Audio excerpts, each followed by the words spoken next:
Eta orain hitza Koldo Ulibarriri emango diot. Koldoren gaia hau da, testua kokatuz dialektologia historikoan, egitateetatik metodologiara. Zu hitza, Koldo. Bueno, eskerrik asko lehenbizi gonbidatu nautenei. Eta Iñaki Kaminok azaldu duen arazo batekin nator, edo arazoa zeiguna. Zer egin jatorri ezezaguneko testu bat geografikoki kokatzeko. Hau da gure hasierako galdera.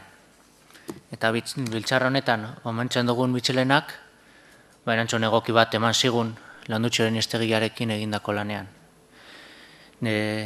Testu bat kanpoko daturik ez duguna kokatzeko, baina testu barneko argudioak kombinatuz, nahiko hipotesi sendo bat eman zigun. Eta hortutik, Mitxelenaren lana eredu izan dugu, edo izan beharko genuke. Adibidez, Lakarra 86, edo nire honek ere egindako lantxo batean. Baina lanak egin badire ere, metodologia azalduz ezer gutxi irakurri dugu. Falta motatzen dugu metodologia hori azaltzea. Eta tartean, etxean eta kanpoan, honetaz egin diren gogoetak eta aurrerapenak batuz. Esan gabe doa, helburua ez dela jakimin hutsa. Interesatzen zaiguna ez da esatea testu hau ez dakit zein herriko euskara denik. Testua lekukotasun gisa, dialekto edo euskararen barnean, hobeto erabili ahal izateko. Daun bereziki gertatzen zaigu, guk aztertzen ari garen eremuan. Uste dut eskuorriko lehenengo adibidegian agertzen direla. Arabako ipar-mendebaleko korpusean, hor ditugun Menditerranean testuak, jatorria jarrarra duena, Biba Jesus doktrina, gero ere honetaz hitz egingo duen enekok, gehiago azalduko digu, 18. mendeko sermoi batzuk, Gula Inefabilisen Arabako itzulpena, Uriartek egina 19. mendean, eta lesamari buruzko gutuna, ez Bizkaiko lesama, baizik eta Arabako lesama. Herrizka txikiagoa da, baina existitzen da. Da gero ere, amaieran ikusiko dugunez, Ulibarriren lanen izkeran ere arazoak ditugu. Askotan ez badakigu abando, okendo, ala literatura euskararen ezaugarriak diren. Baina metodologiarekin, guk proposatzen dugun etimologiarekin metodologia hitz egin aurretik, guretzat dialektologia historikoa zer den azaldu nahiko genuke, labur bada ere. Dialektologia ikuspegi berdinak daude, eta gaur egun dialektologiak adar asko dauzka, eta nahiz eta erantzun bat ematea ezin dugunez, hortarako badaude doktoreak Elisaman, gure ikuspegia aurkeztu nahi dugu. Hau da, diakronia eta sinkronia dikotomia famatu hortan, dialektologiak espazio aldaerak hartzen ditu orokorrean, eta hizkuntzalaritza historikoak denboraren inguruko aldaerak. Orduan, dialektologia historikoan gertatzen zaiguna da biak batzen zaizkigula. Bai, denborazko ezaugarriak, denbora variazioak, eta baita espazio variazioak. Eta horregatik, nahiz eta bi ikergai nagusien ikerlana batzen den, ezin ditugu edozein modutan aztertu. Ondo argi jakin behar dugu noiz ari garen diakroniaz eta noiz sinkroniaz. Noiz den denbora ezaugarria eta noiz den espazio ezaugarria. Noiz eta gero praktikan gauzak ez dira hain argi ateratzen. Horregatik, gure ustez, dialektologia historikoaren helburua izango litzateke dialektoen muga zaharrak aztertzea. Baina ez esateko hemen Bizkaiera hitz egiten zen edo Arabera hitz egiten zen, baizik eta muga horiek, gaur egun ikusten ditugu muga hauek, isoglosen, muga hauen isoglosek zelako aldaera, zelako ibilbide diakronikoa pairatu duen ikusiz. Eta horrela, gaur egungo dialektoetara nola heldu garen argitu neko genuke. Eta, bueno, labur bada ere, euskal dialektologiaren arazoak guztiok dakizkigu, filologo eta filologa gai izan da. Baina, bueno, ondo dago gogoratzea. Korpusa oso berantiarra da, 16. mendera arte itxaron behar dugu korpus nagusi bat izateko, korpusa nolabaiteko gorputza izateko, eta urritasun horren ondorio bat da, korpusa asimetriko izatea. Hau da ez dugu garai guztietako testuak eta ez da ere leku guztietako testuak. Eta monotematikoa. Gehien bat erlijio testuak izanik, hizkuntzaren alderdi asko galtzen zaigu hor bidean. Eta bai korpusaren arazoiengatik euskal dialekto zaharren ezagutzan gutxi horreratu gula uste dugu, naiz eta Kaminok esan bezala, geroz eta lan gehiago dauden. Orduan, ja metodoan sartuta, gure ustez filologiaren beharra garrantzitsua da, Mitxelenak testuak dira lekukoak eta testuak, dialektologia historikoan, testuak ditugu, ez dugu hiztun baten grabazioa, orduko hiztun baten grabazioa, eta orduan testuak interpretatzen jakin behar dugu. Eta gainera, horretaz gainera, Euskalaritzan testu asko oraindik aztertu gabe daude. Eta Mitxelenak dagoeneko egin zigun horren Mitxelenaren lanean badago dagoeneko lehenengo premisa honen lana. Ezken batean berak eskuskribua aztertuz, esku bakoitza banandu zuen, eta bakoitzaren ezberdintasun dela grafikoak, dela linguistikoak ezberdindu zituen. Eta horretaz gainera, edizioak baloratzeko gauza izan behar gara. Hau da, askotan edizioak izan ere, edizioien balioa ezagutu behar dugu. Askotan edizio egilearen azken nahi eslatzen du testuan, eta aparatu kritikoara pasatzen du egileak egin zuena. Eta askotan dialektologo batentzat interesgarriago izan daiteke hori egileak egin zuena. Dela, edizio egilearen txat, akats bezala, edizio egileak akats bezala ulertzen duelako, edo egileak berak bere sorkuntza prozesuan egindako zuzenketa batengatik. Eta honen adibide bezala, testuko bigarrenean, esku horrietako bigarrenean duguna, Basauriko idazle baten adibideak ekarri ditugu. Berak adeskidetasunera erabiltzen du eta saserdotia eri. Eta argitaratzaileak testuko beste adibideak ikusita zuzentzen du. Hala ere, gure ustez, egitan egileari bere hizkeratik jario zaizkion ezaugarriak izan daitezke.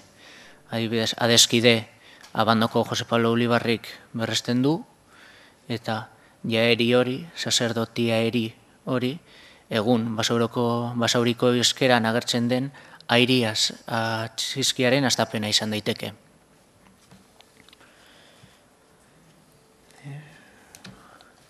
Eta orain ja teknikara pasatua, Mitxelenak bere garaian egin zuena, ondo ikusita,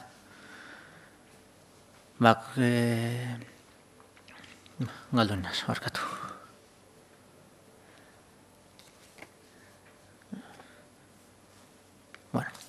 Mitxelenak egiten duena da testuak konparatu.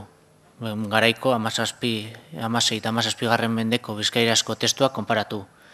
eta hori berori ingeleseko Linguistic Atlas of Late Medieval Englishen egilek ere antzeko bide bat erabili zuten. Eta eurek fit teknik deituriko dituzuten funtzionatzeko bide bat teorizatu zuten. Azken batean, Michelenak edo Lakarrak egindako lanaren alderdi teorikotik begiratuta. Aingura testuak ditu zituzten datu estralinguistikoen bidez kokaturiko testuak, eta testu horiek erabiltzen dituzte hizkeraren lurralde zehatz horretan hitz egiten zen hizkuntzaren ezaugarritzat hartzen zuten. Da horrela, jatorriz ezagunik gabeko gainerako testuak geografikoki zein eremuri dagozkion zehazten saiatuz dira. Euskal testugintza sarrean ezin dugu nekez konparatu daiteke ingelesekoekin,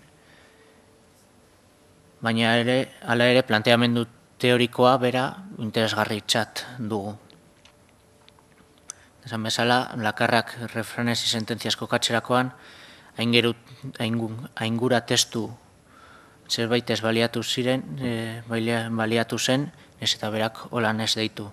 Adibidez, Mikoleta Bilboko hizkeraren lekuko, Garibai Arrasatekoaren lekuko, Orozkoko hizkeraren lekuko otoitz batzuk, Biba Jesus eta abar. Baina ere, aingura testu hauek aukeratzeko orduan, irizpide batzu jarraitzeak komeni ikusten dugu.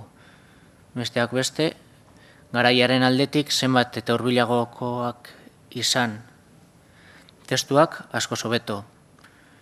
Orduan eta koherenteagoa izango baita konparaketa, aldaera diakronikoei leku gutxiago utziko baidiegu. Eta garaia esaten dugunean ez gara data absolutu esari, baizik eta data relatibo ez. Adibidez, Araba ingurukoa izan daiteke testu bat, koherenteago, hori, 1619 urteko testu bat hartzen badugu, agian Lasarraga edo Betolasarekin konparatu beharrean, asko ere koherenteago zaigu Gamisekin konparatzea.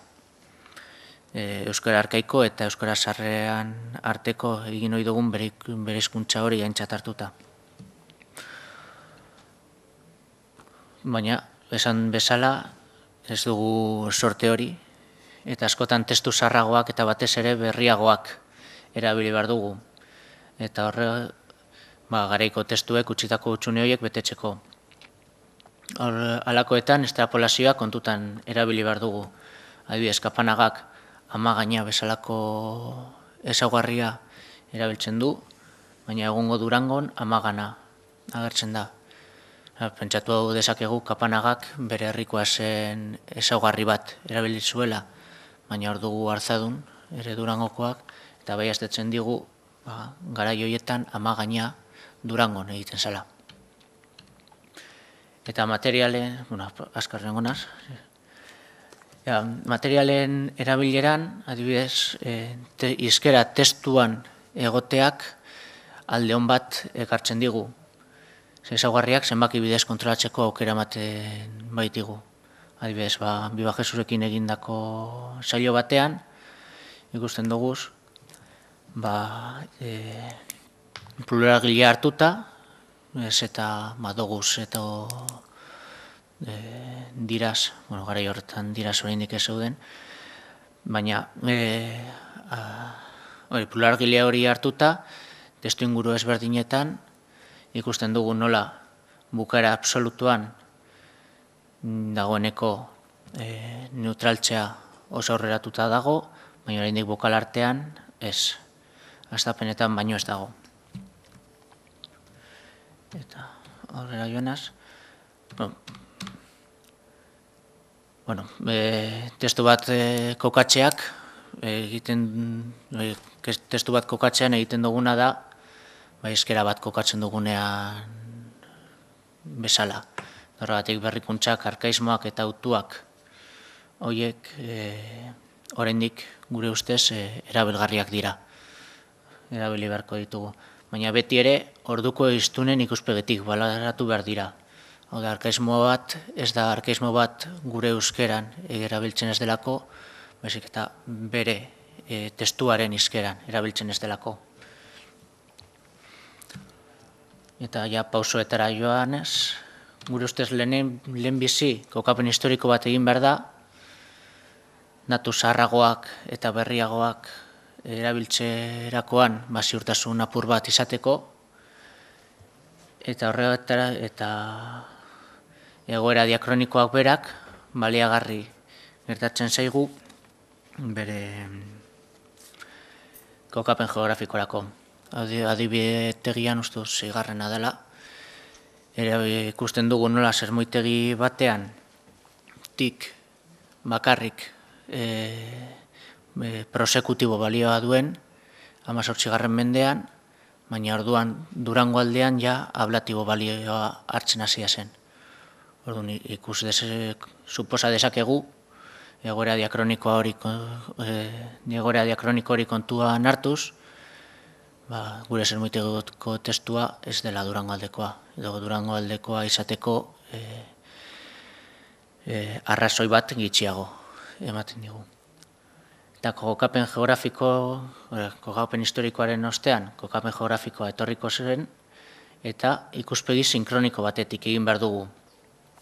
Horregatik egin gura testuak zenbat eta hurbilagoa izan, hobeto. Kokapen geografikoa, kokapen sinkronikoa izan beharko luke.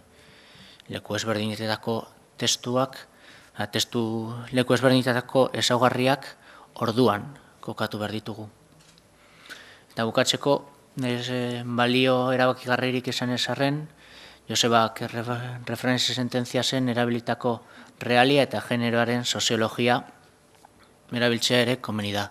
Dagoeneko Mitxelenak erabili zuena. Adibidetegiko azken adibidean uste aipu luze bat agertzen da, ez dut errepekatuko, baina hor ikusten da zelan Gasteiz aldera lerratzeko erabiltzen duen. Ulibarriren lanean, hasierako adibidean esan dugunez, Ulibarriren lanak literatur hizkuntzaren arazoa ekartzen digu. Eta horretarako, 3 kaminok egindako askarrian gonaz, bukatu denpora gotzen nahi zait. Kaminok egindako testuen banaketa hau ontzat hartzen dugu, testu zume fidagarriak izango lirateke herriko hizkera ondo islatzen omen duetenak, testu ezen fidagarriak egileak nolabaiteko jakintza egilea irakurria den enean fidagarritasun hori galtzen doaz testuak, eta gero testu erlatiboki diatopikoak ditzen dituena, testuari eta egileako buruzko datuak ez ditugunak, baina ikusten denean testuko hizkera ez dela ibar, edo ez dela purua ditu dezakegun. Purutasun horrek duen komitxa guztiak kontuan hartuz. Eta ere kontuan hartu behar dugu, garai eta hizkera guztietan literatur eragina ez dela bera.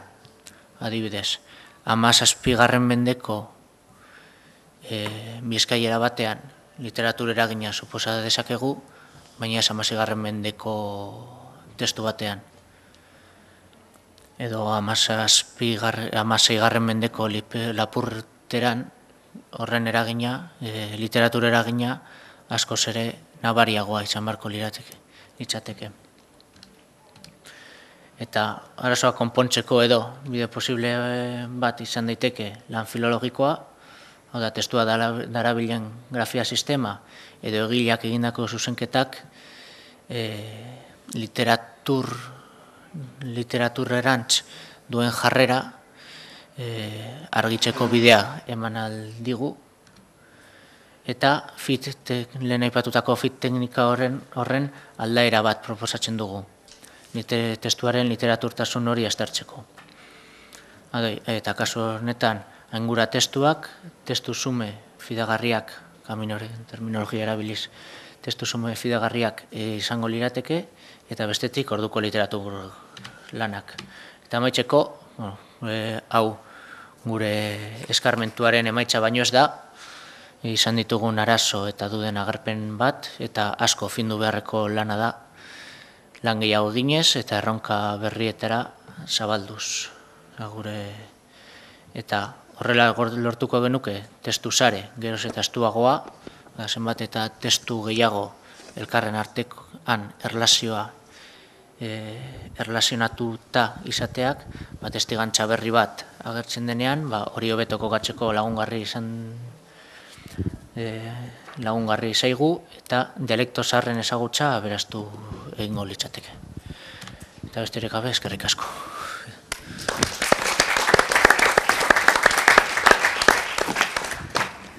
Ederki, denboraz larriantza gabiltza, baina bada aukera, galderakitiko.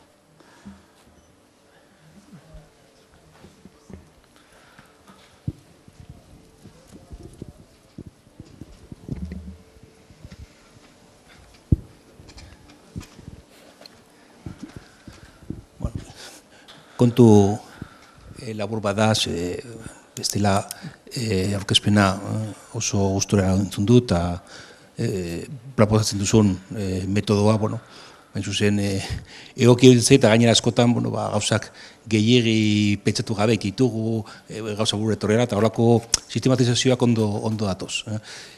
Kontu txiki bat filologiaren atalari daukionez, aipatu duzu, askotan edizio egileak nahi zuen bezala islatu nahian, gauza batzuk ezabatu eta oharretara egiten direla. Ez dut uste, aipatu dituzun kasuak, edizioaren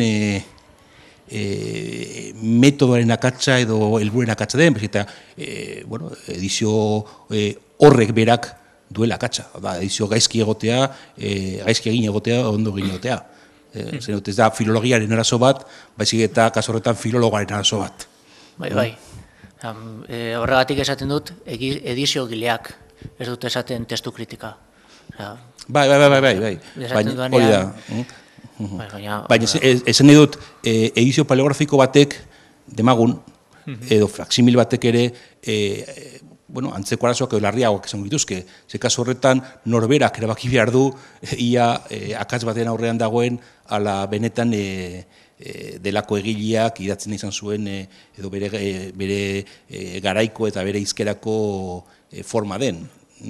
Ez nahi dut, edizio filologiko on bat baldin badugu eskuartean, arazoiek printzipioz konponduta izan beharko genituzke. Eta bestela, dialektologoak berak egin behar baldin badu lan filologikoa goiti bera, uste dut lan gehiagi ematea izan daitekeela. Bai, baina, kontua ez da dialektologoak egitea lan filologikoa, baizik eta dauden edizioak, eta gero arratsaldean Blankak hitz egingo digu horren inguruan, askotan ez dakigula zein irizpideekin eginda dauden. Horregatik.